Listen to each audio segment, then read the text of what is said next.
They say half the world died in 3 years.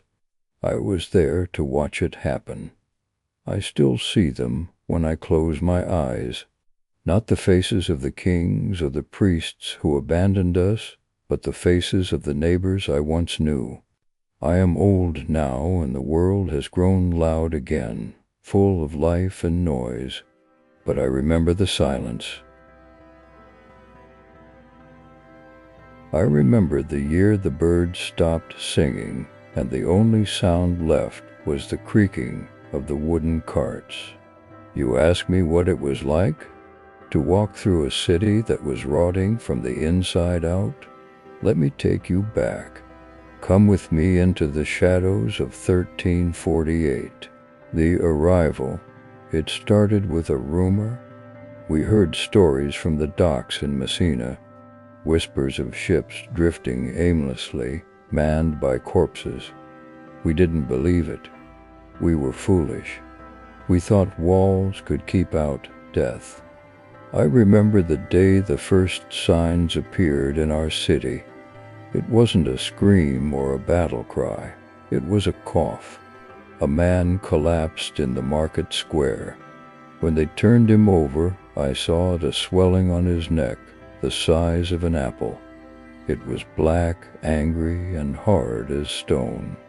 The bubo, the mark of the end, the sickness. I watched my own brother succumb to it. It is a terrible thing to witness. First came the fever so hot you could feel the heat radiating from his skin from across the room. He spoke nonsense, his eyes wide with a terror I could not soothe.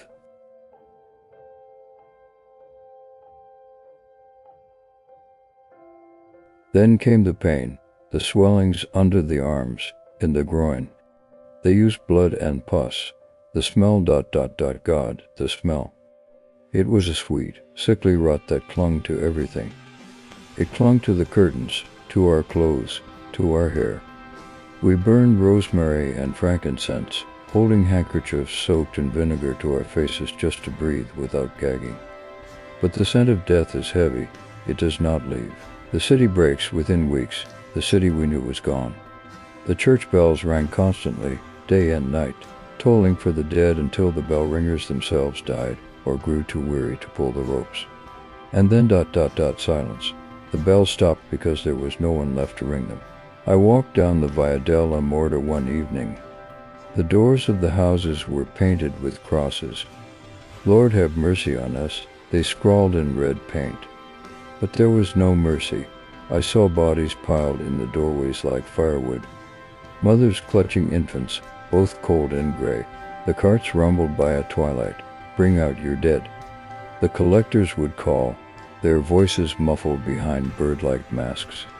I watched from my window as they tossed the bodies of the wealthy and the poor into the same pit.